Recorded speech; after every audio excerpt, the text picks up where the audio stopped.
হে জগতবাসী, আজ আমি শামীম আলী চিশতি আপনাদের সামনে একটি আলোচনা নিয়ে আসলাম।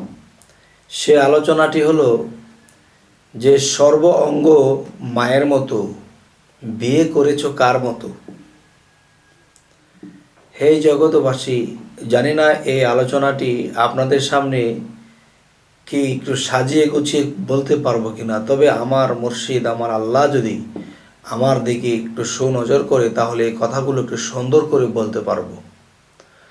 তবে আজকের যে আলোচনাটি, যে আপনারা থামলেনের মধ্যেও পেয়েছেন যে সর্ব অঙ্গ মায়ের মতো, বিয়ে করেছো কার মতো।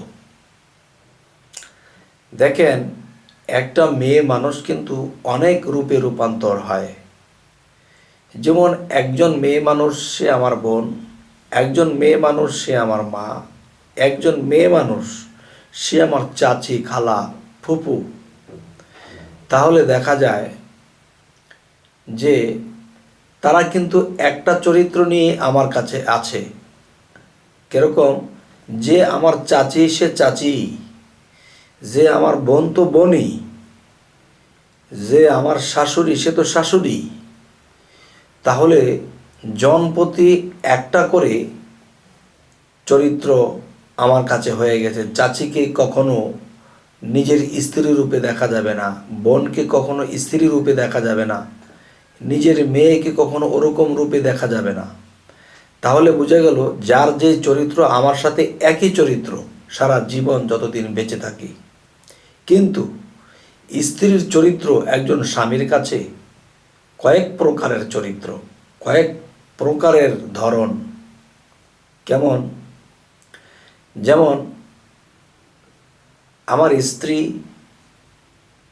যখন আমাকে ভাত বেড়ে দিয়েছে, আমি খাওয়া দাওয়া করতেছি এবং তিনি বাতাস করতেছে, আমি খাইতেছি, তখন আমার স্ত্রী তখন ওই সময়ে স্ত্রীর রূপ নয়, তখন তার রূপটা হলো মায়ের রূপ। মা যেরকম সন্তানকে বাতাস করে খাওয়াইতেছে, তখন সেখানে স্ত্রী রূপে তাকে দেখা যাবে না। যে একজন মা একজন সন্তানকে যখন খাওয়ায় তখন সেই ধ্যান খেয়াল রাখতে হবে। আচ্ছা, এ হলো নিজের স্ত্রী একটি মায়ের রূপ নিয়ে নিল। এরপরে আসি, যখন যে দেখা যায় কাপড় চোপড় ধুইতেছে, ঘর পরিষ্কার করতেছে, বা বিভিন্ন কাজে কামে আছে, বা নাস্তা বানাইতেছে, যে কোনো একটা কাজে যখন সে থাকে, তখন দেখা যায় একটা কথা আমি বলে থাকি যে এই পৃথিবীতে সমস্ত নারীকে যদি কেউ মায়ের রূপে দেখে, নিজের স্ত্রী ব্যতীত সমস্ত নারী জাতিকে যখন মায়ের রূপে দেখবে, তখন তার কখনোই এইদিকে কুদৃষ্টি যাবে না, যেহেতু মায়ের দিকে কখনো কুদৃষ্টি করা যায় না। আচ্ছা, তো এখন বিষয় হলো যে নিজের মায়ের পেটের বোন, তখন মনে করব যে সে কাজ করতেছে, ঘরে ছেলে মেয়েদেরকে লালন পালন করতেছে, তখন সে একটা রূপ নিল, এটা বোনের রূপ নিল। এখানে অন্য কোনো রূপে তার দিকে আমার কল্পনা বা তার দিকে চাওয়া যাবে না।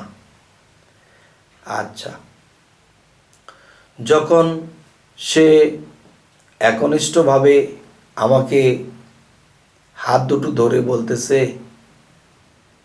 যে তুমি আমার স্বামী, তুমি আমার কাছে অনেক দামি, তো এখন বলবো কিছু কথা আমি।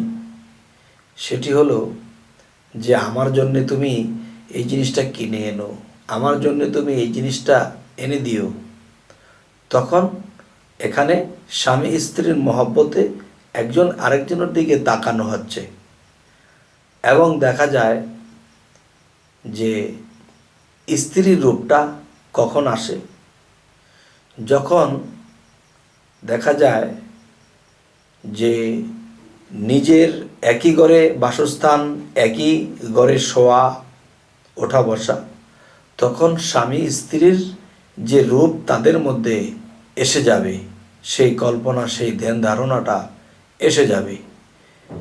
সর্বসময় তাকে একই রূপে দেখা যাবে না, বিভিন্ন রূপে দেখা যাবে। তখন কি হবে, আমাদের ঘরের মধ্যে ছেলে মেয়ে যারা আছে তারা দেখতেছে যে আমার আব্বা আম্মা ঠিক যেমন একজন আরেকজনের মুরব্বী, এরকম একটা ভাব তাদের মধ্যে পাওয়া যাচ্ছে এবং তারা এই জিনিসটা শিখতেছে। এবং দেখা যায় যে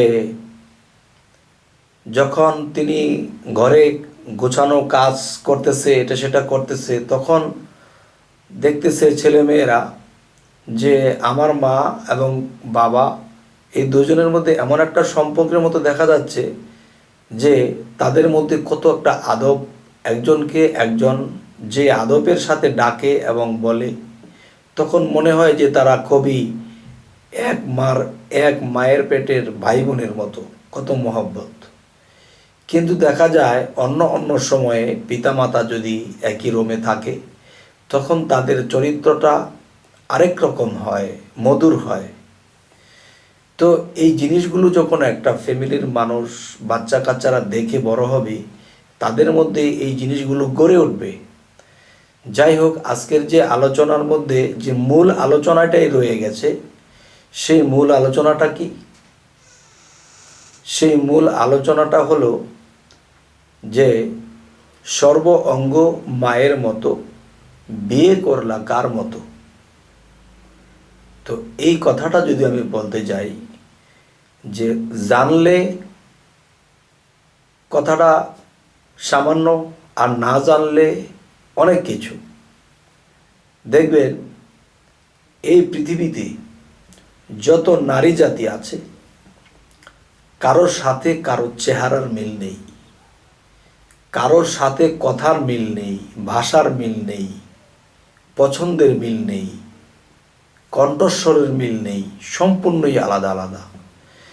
তাহলে বিয়ে করলা কার মতো? সর্ব অঙ্গই তো মায়ের মতো। তো বিয়ে করা হলো যে আমার স্ত্রীর চেহারার সাথে আমার মায়ের সাথে মিল নেই, আমার বোনের সাথে মিল নেই, আমার মেয়ের সাথে মিল নেই, আমার চাচির সাথে মিল নেই। তাহলে কি, যে সর্ব অঙ্গ মায়ের মতো বিয়ে করলা কার মতো? বিয়ে করেছি তার রূপেই চেঞ্জ, তার রূপের সাথে আমার মা বোনের সাথে মিল নেই, তাহলে সেই রূপটাকেই আমি বিয়ে করেছি। তাহলে আজকের কথার যে ফয়সালা এটাই, যে আমি যদি জানতাম যে এই রূপে আমার বোন, এই রূপে আমার চাচি, এই রূপে আমার খালা ফুপো, তাহলে আমি এদেরকে কখনো বিবাহ করতে পারতাম না। তাহলে বিবাহ যখন করেছি তখন দেখেছি যে তার চেহারার সাথে কারো চেহারার মিল নেই, তাহলে তিনি তিনির মতো, আমার স্ত্রী স্ত্রীর মতো, তার সাথে কারো মিল নেই। তাহলে বোঝা গেল কি, যে আমি সর্ব অঙ্গের মধ্যে আমার স্ত্রীর চেহারার সাথে কারো চেহারার মিল পাইনি। তবে এই কথাটা বেশিরভাগ লোকেই জানে। তারপরেও আমি এই আলোচনাটি এজন্যই করলাম যে বেশিরভাগ লোকে জানলেও কমের ভাগ লোকে হয়তো জানে না। তাই অন্য অন্য আলাপগুলো করার উদ্দেশ্য একটু মেশাল দিয়ে আসলাম এবং শেষে আপনাদের কাছে এই কথাটি আমি ভেঙে বললাম। তবে হে জগতবাসী, আজকের এই আলোচনা আপনাদের কাছে কেমন লাগলো তো অবশ্যই কমেন্টে জানাবেন, এবং যদি আপনাদের এই আলোচনা ভালো লাগে তো আমাদেরকে জানাবেন, আমরা আরও নিত্য নতুন কিছু আলোচনা যেন আপনাদের কাছে উপহার করতে পারি। তবে আজ এ বলেই রাখবো, সকলেই ভালো থাকবেন। আল্লাহ হাফিজ।